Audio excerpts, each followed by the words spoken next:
The wild Mustang appeared on a cold October morning, and the moment I saw him standing at the tree line, I felt something change in the air. He did not move, he did not run, he just stood there, watching me with eyes that held a warning and a plea at the same time. Those eyes stopped my breath. This was not an ordinary Mustang. This was a horse that looked like he had survived things no animal should. Deep scars crossed his ribs. His mane was rough, torn by mountain storms. Still, he stood with the calm power of a king, like he had come with a purpose. My name is Rafael Mendoza, and in the last 3 months I had lost 8 horses. They did not break fences, they did not leave tracks, they did not leave a single clue. One day they were there, the next day they were gone. Every loss pushed me closer to losing the Colorado ranch my grandmother had built with her own hands. I barely slept anymore. I barely ate. Every sunrise meant walking to empty stalls and asking questions no one could answer. The Mustang lifted his head into the wind and gave a low call. Something deep in my chest answered back. For the first time in months, I felt a direction, a message, a reason. I leaned against the fence, my fingers numb from the cold. "What do you want to show me, boy?" I whispered. I did not know why I said it out loud, but the moment the words left my mouth, the Mustang stepped forward, slow, steady, like he had been waiting for me to ask. For 3 mornings, the same thing happened. At sunrise, he appeared. He never crossed the fence, but he stayed close enough to watch my every move. He was not afraid, but he never pushed too close. I started talking to him in Spanish, the way my grandmother used to talk to the horses. I told him about the missing horses, about the debt, about the fear that sat in my chest like a stone. And he listened. Every time I finished, he turned his head toward the mountains. On the 4th morning, I followed him. I saddled my gelding and rode into the pines as the Mustang led the way. He moved like he was made of the land itself. The forest was quiet, the kind of quiet that makes your heart beat louder. I thought I knew every trail on my land, but he walked paths that did not exist on any map. Trails too narrow for cattle, too hidden for hunters, perfect for a horse that had survived by staying unseen. We climbed higher into the foothills. Rocks cut sharp under hoof. Aspen trees closed in around us. Sweat ran down my back even though the air burned cold in my lungs. Then the Mustang stopped. Between 2 massive boulders was a narrow opening, a doorway cut into the mountain. I had ridden these hills for 15 years and never noticed it. The Mustang slipped through. I followed. What waited on the other side stole the air from my lungs. A hidden valley spread out below me, green and alive while the rest of the mountains faded toward winter brown. Thick grass covered the ground, a clear creek cut through the center like silver glass. And standing in the middle of it all were metal corral panels, new ones, too new. My heart started to pound. Hoof prints covered the ground, not wild prints, trained horse prints, the same kind that had vanished from my ranch all summer. The Mustang walked straight to the corral and let out a sharp, knowing sound. Then, the door of a small stone cabin opened. A woman stepped out. She moved like someone who belonged in the mountains, strong, calm, unafraid. Her clothes were worn from long days with horses, and her dark braid looked like it had survived more storms than most people ever would. But it was her eyes that held me in place, sharp, focused, intelligent. Eyes that matched the Mustang's. "Rafael Mendoza," she said quietly. The ground felt like it tilted beneath me. She knew my name. "I've been waiting for the Mustang to bring you," she continued. My voice came out tight. "Who are you, and what are you doing on my land?" She studied me for a long moment, like she was measuring something deeper than words. "My name is Dr. Catalina Reyes. I'm a veterinarian, and I know exactly what's been happening to your horses. My stomach twisted. "You need to see something," she said, stepping aside and opening the cabin door wider. "But I need to warn you first. Once you step inside, nothing about your life will ever be the same." The Mustang nudged my arm gently, urging me forward. I swallowed hard and stepped toward the cabin, not knowing the truth waiting inside was about to pull me into a world far bigger, darker, and more dangerous than anything I had ever imagined. The moment I stepped inside the stone cabin, the air felt heavier, like the walls were holding secrets that did not want to stay quiet. This was not some lonely hideout in the mountains. This place was alive with purpose. Screens covered one wall, glowing softly in the dim light. Cameras showed pastures, roads, loading ramps, and horse trailers from angles I had never seen before. Another wall was covered with photographs, pinned close together like pieces of a broken puzzle. I walked closer, my chest tightening with every step. They were my horses: Estrella, Viento, Paloma, Rio, Sombra. Horses I had raised from foals, horses I had trained, trusted, and loved. There they were, caught under harsh lights, being led into unfamiliar trailers, standing in pens far from home. My hands started to shake. "You've been watching them get taken?" I asked, my voice cracking. Dr. Catalina Reyes shook her head slowly. "I've been tracking the people who take them. Watching is not the same as stopping. Not yet." She handed me a thick folder. Inside were papers that made my stomach turn. Registration records, DNA results, sale receipts. Every document looked official. Every ranch name was fake. My jaw tightened until it hurt.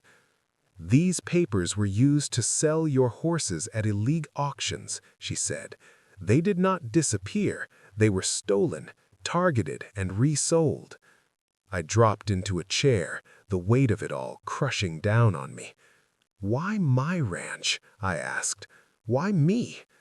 "You are not the only one," she said, pointing to a large map covered in red marks. "This stretches across 10 states. They choose ranchers with strong bloodlines, but small enough operations that the losses do not make headlines." My grandmother's voice echoed in my head. "Horses see the soul."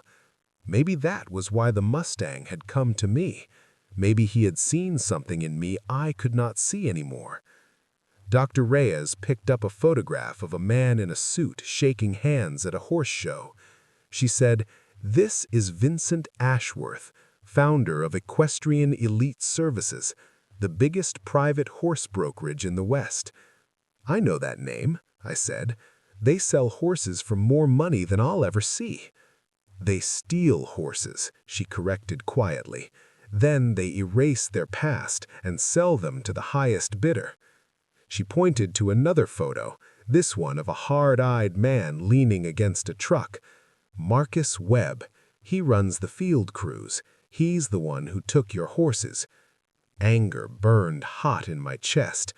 "Why haven't they been stopped?" I asked, my voice cracking. "I went to the authorities," she said. "Ashworth has powerful friends. My reports were buried. I was fired before I could expose them. So I built this." She led me into another room filled with computers and radios. Screens flashed with GPS data, encrypted messages, and live feeds. Voices crackled softly through speakers. "They talk freely," she said. "They think no one is listening."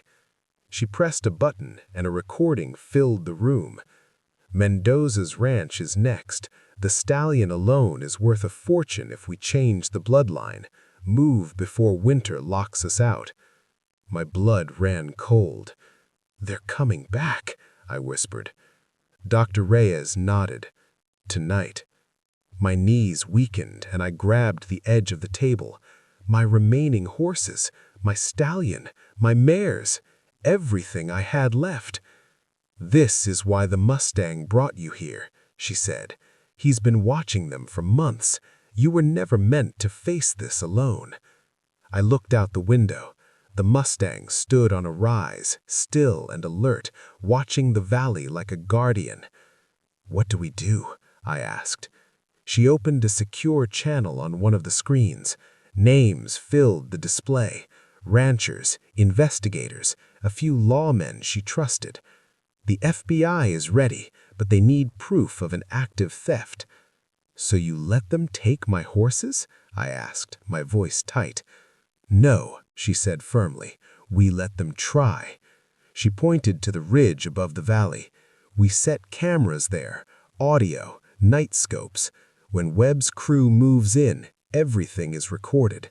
Once they load the horses, federal agents move in." The thought of it made my chest ache. Watching my horses suffer again felt unbearable, but I knew what was at stake. "Okay," I said quietly. "I'll do it." As the sun dropped behind the Colorado peaks, the valley sank into deep blue shadow. Dr. Reyes handed me a night vision scope and a recorder. "Stay close, and when it starts, don't look away." The wind whispered through the pines like a warning. The Mustang lifted his head toward the south, ears sharp, body tense. I followed his gaze, knowing the night was about to reveal a truth that could either destroy me or save everything I loved. The mountains went silent as midnight settled over the hidden valley. The cold cut deep, sliding down from the peaks and into my bones. I crouched beside Dr. Reyes on the ridge, my hands locked tight around the night vision scope. The Mustang stood a few steps away, still as stone, his ears turning slowly as he listened to things I could not hear. Then his body stiffened. "They're coming," Dr. Reyes whispered. I raised the scope and aimed toward the forest road. Green shadows moved through the lens. 2 horse trailers rolled downhill with their lights off, followed by 3 black pickup trucks. Their engines whispered low, controlled, practiced. My heart slammed against my ribs. This was not random theft. This was a system. The convoy stopped at the edge of the valley. Men poured out, dressed in dark gear, moving with sharp precision. They carried tranquilizer rifles and strange devices I had never seen before. Marcus Webb stepped forward, tall and calm, his voice cutting through the night on the intercepted radio. "We take everything tonight," he said. "No mistakes." My stomach twisted. They moved fast, slicing fences without a sound, killing cameras with handheld tools. Within minutes, they were inside my pastures. My stallion, Cielo Dorado, lifted his head. He sensed the danger. He placed himself in front of the mares, his body tight, ready to fight. Pride and fear crushed my chest at the same time. A thief raised a sonic device. "Don't," I whispered, my voice breaking. The sound hit like invisible fire. Cielo Dorado reared, pain ripping through him. The mares panicked, circling, crashing into each other. Tears blurred my vision, but I forced myself to keep watching, to keep recording. This was the proof they needed. They pushed the disoriented horses into portable pens. My stallion fought until the last second, striking and screaming until a tranquilizer dart struck his shoulder.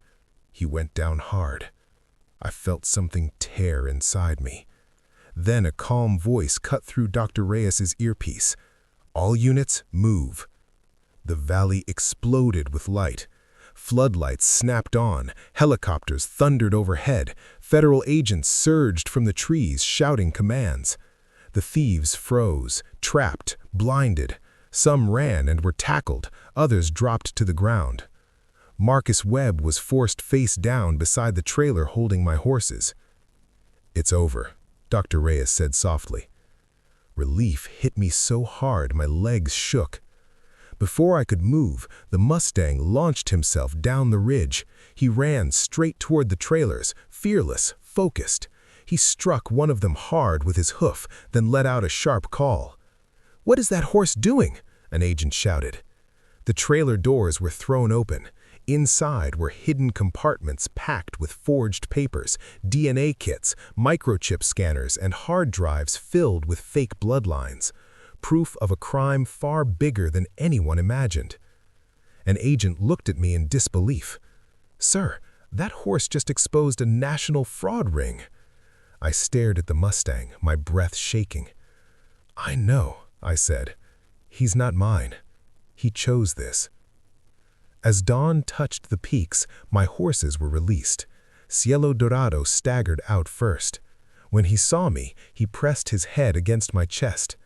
I wrapped my arms around him and broke down. "You're home," I whispered.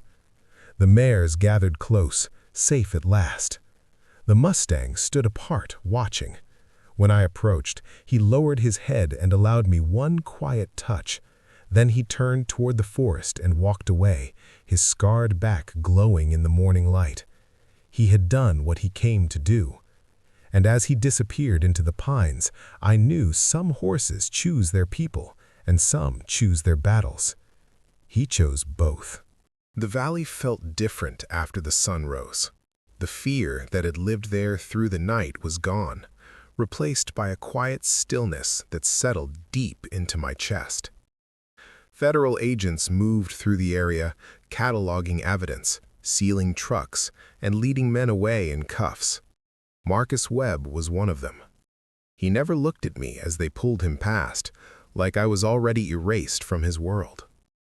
Dr. Reyes stood beside me, her shoulders finally relaxed. "It's finished," she said. "Ashworth will fall too. With this evidence, there's no place left for them to hide." I nodded, but my eyes stayed on my horses. Cielo Dorado stood close, still a little unsteady, his breath warm against my arm. One by one, my mares and young horses were checked, treated, and cleared. Not a single one was lost. For the first time in months, my chest did not feel tight when I counted them. News spread fast. By afternoon, cameras arrived at the edge of the valley. Reporters spoke in low voices about fraud, stolen bloodlines, and a criminal network that had been stealing horses for years. They called it one of the biggest cases in the modern horse world. None of that mattered to me.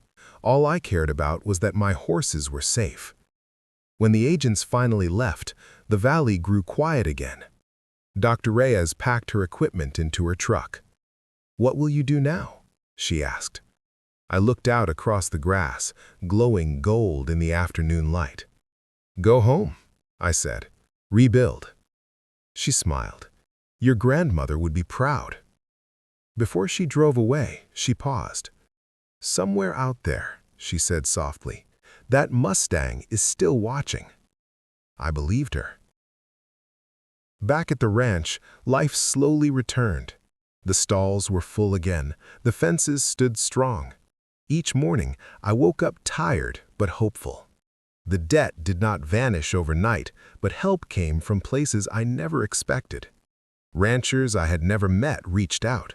Buyers asked for horses with honest bloodlines.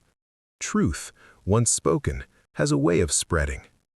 Sometimes, at sunrise, I still walk the fence line. And sometimes, far at the edge of the trees, I think I see a shape standing still against the light. A scarred back, a proud neck, watching just long enough to remind me. He never belonged to me. He never needed to. He came when I was lost. He showed me the truth, and when his work was done, he returned to the wild where he belonged. Some horses save lives without ever being owned, and some guardians wear no halter at all.